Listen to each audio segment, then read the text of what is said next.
We're concerned about the youth participation and engagement in our European project.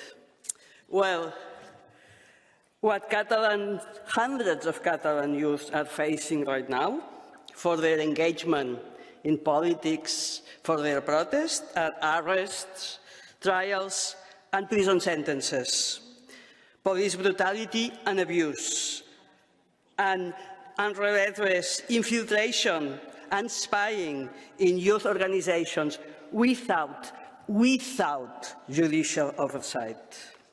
This is the reality of youth today in Spain, that is in the European Union. And meanwhile, Mr. Sánchez's government is about to pass new laws making repression against dissidents even easier. Commissioner, colleagues, we say that we need engaged youth in Europe. We have it.